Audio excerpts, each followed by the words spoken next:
Hi. So this exercise is called Fizz, Buzz, Duck, Swan. It's going to feature test-driven development in Node. We're going to be adding some code to an existing code base, so not starting from scratch.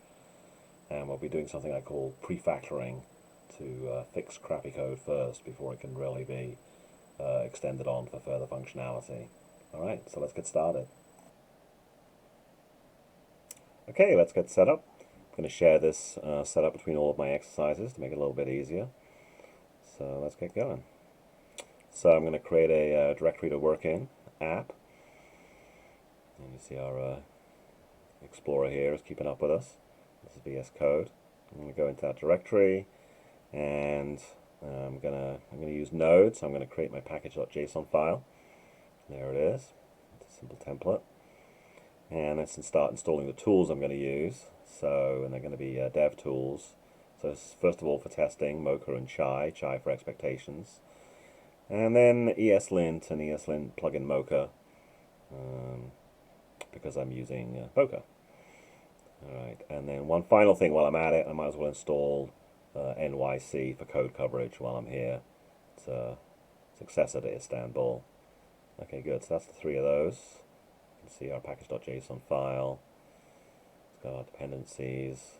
It doesn't do anything with our test command yet, so I need to fix that. But first of all, let's copy in this ESLint RC YAML file that I've got. And you can see here, there's a ton of rules. I love having loads of rules to guide me, in errors and warnings. So it's very, very handy. I love that.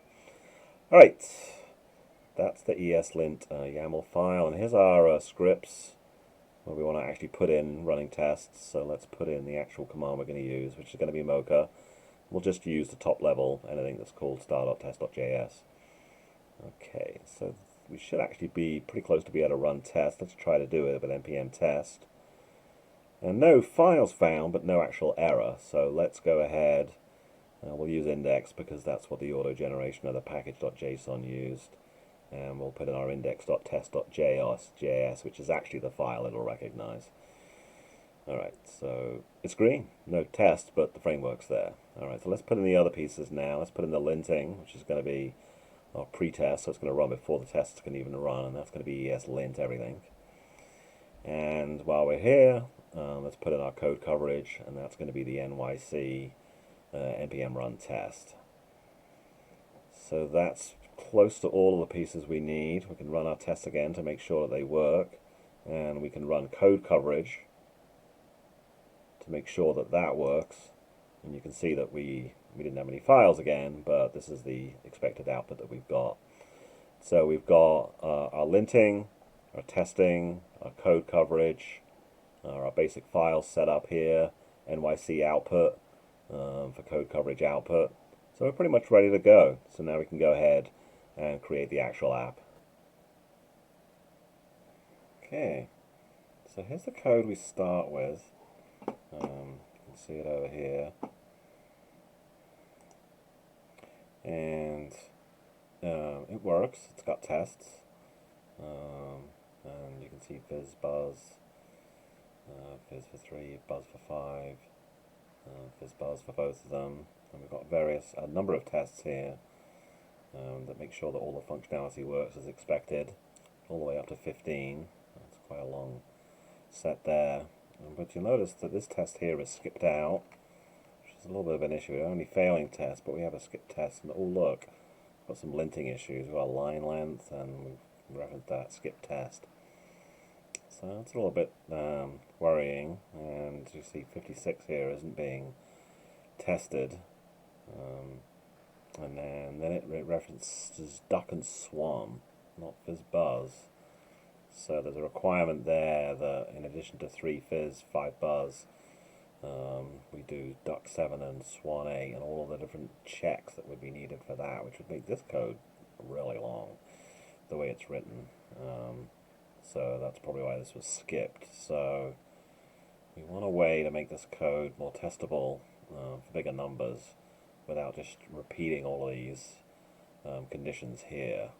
So the first thing, and this is what I call the prefactoring, is it's hard to see what's going on with all of that brackets and code and line feeds. So let's shrink it all down into sort of the essence of what it does. So if we make this like this, we can, in each case we can pull these 3 lines into one, basically, and see our different conditions here. And do the same for that one. Do a line feed. And this one's a little bit easier. Okay, so that's a little bit shorter and easier to read. And let's see if it's still... Oh, we've still got our warning, our trailing spaces, so let's fix those on 7, 8, and 9. So let's go ahead, fix those, and run that again. Okay, great. Sort of back in the green and blue. Alright, so we've made this a little bit easier to read and use. Still some duplication here though, because we don't need to have these 3 different conditions. If we change the way we do this a little bit, we can actually shorten this just for formatting as well. So let's make sure that still runs. Yep. So what we can do here is we can actually say instead of setting it, we can add to it with our 2 checks there, and that means we can get rid of this line, which is good. That's much cleaner. And we have to get rid of the else's because it's not that anymore. And now we have to deal with if it wasn't set. So if it's still quotes, so we can literally just check for that. Let's do that. So if this result is triple equals quotes, in that case, then we want this result to be the loop, the iterator. I'm going to push that. Okay, that's looking pretty good. That's the one that's referenced everywhere. Let's try running that. Okay, that's good. We didn't break anything. That's much more readable, for sure. But our 56, we haven't actually solved that yet. And if we start adding lines here, like if we do the 7 for the dark, that's not going to be good. We need to get the pattern out. It's a little bit hard to see. So whoops. So let me actually go and do that again. Let me put that.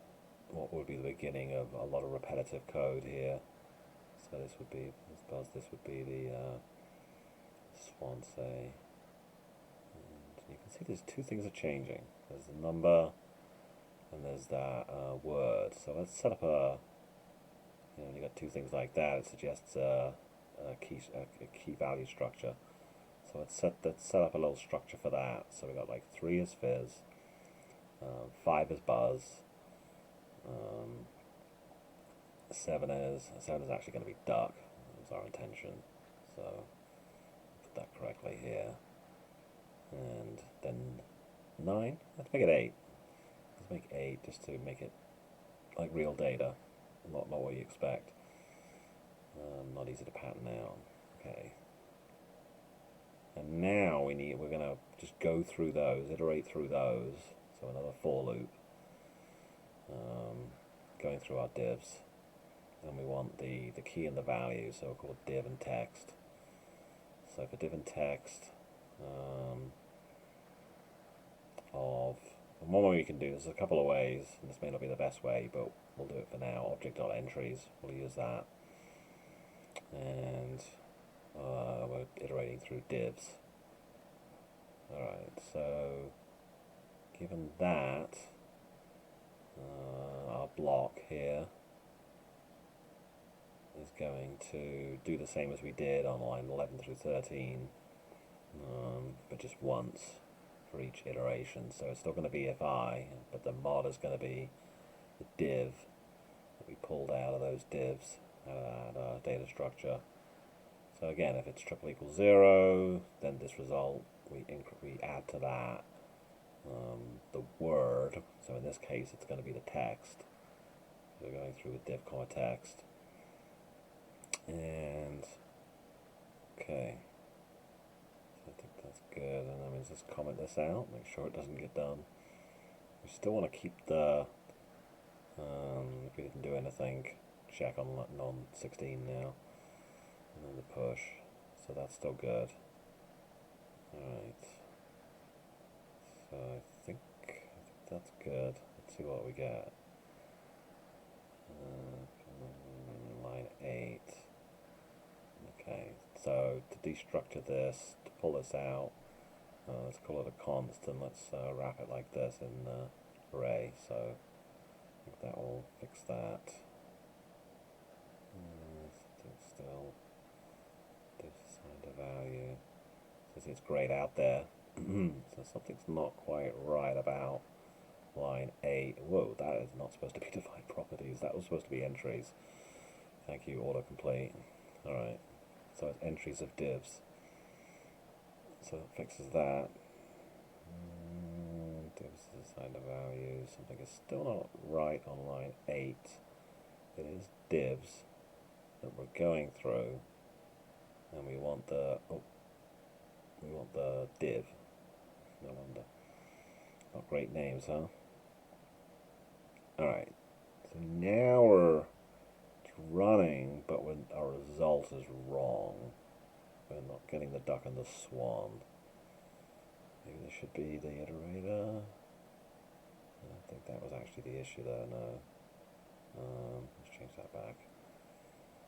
So, let's see. Is that equal to 0? Not getting. Actually, this is interesting because let's get rid of that space. I'm sure it's not that. Yeah, same problem. So a little bit more checking. Turns out that my data is wrong. You've always got to be ready for that. Didn't actually replace the duck swan pieces up here. 7 and 8, and then 14. That's two ducks. So that'll be duck as well. Alright. So always be aware of sometimes your test data can actually be wrong, and it can really throw you for a loop. And still doesn't quite fix it. So we've got the 7 and the 8. We've got, I think I know what's going on here, because 7 and 8 were actually replaced. So I actually want to get rid of them. Those were the duck and the swan. Alright. And still not quite right. Fiddly. Alright. So many letters, so many words here, it's getting hard to see. Okay. Alright. Fizz. Buzz 11. Fizz. I think that's good. Okay, great. Alright, so we still haven't fixed our. Let's get rid of this skip. We still haven't fixed our test here to make it run. A bit late. Okay, it's run. Great. Finally. So we can handle much bigger numbers. Let's make sure it fails. Sometimes. Okay. We get a false negative, false positive. So that just makes sure that it's really passing there. Alright, so let's see what we could refactor or clean up here. We still got a line warning. Well, let's apply what we did in that last test, where we look at the last element. So let's change the description. So we just want to look at that fizz buzz at the end, the same way we looked for duck swan at the end of the next one. So let's get rid of all those other words and see if this makes sense. So we're going to get also here. This is just going to be a literal fizz buzz. Get rid of that. Okay. And semicolon. And get rid of that bracket. Alright. Okay. And let's try using -1. I'm not sure if that actually works. We'll experiment. Let's fix this. Get fizz buzz. Fizz buzz. In return. Actually, let's put it back to let's put it as the last element. Let's say that. Let's see if this -1 works. No, I don't think it did. Well, we can do like we did on the next one, we can literally put in the element we're looking for, not with the parens like that. 14. Okay, that's the one we're looking for. So let's see. Excellent. So they're all passing now. Let's see if there's any. Well, we can obviously get rid of this comment. Let's see if there's any other refactoring we can do here. It's actually looking pretty clean. Let's run test coverage. Oh, what happened? Something in our cleanup just broke something. Dang, I hate that. Code coverage is good, but more than one. Alright, so let's backtrack in our editor here. Is it the comment? I don't think it was that. Let's undo some of our changes here and run. That's something we did. Divs so that was when we fixed divs on line 8. So we've got the divs there, and then and then at the beginning, that was where we made that div. So let's reapply that change. Okay, good. So it's 100%. Let's see what else. Okay, now let's. You know what? It was when I got rid of these lines. I got rid of 6 lines, and it's actually 5. That was actually the problem. Okay, great. So everything's passing now. And anything else we could refactor? Let's take a quick look. I think the code's actually looking pretty good. What about the tests? I think they're pretty comprehensive. Let's actually just open up this panel a little bit. You can see all of our tests in all of their glory. Okay, so I think that's pretty good. I think we've covered everything there. And I think we're good to go. We're done. Excellent.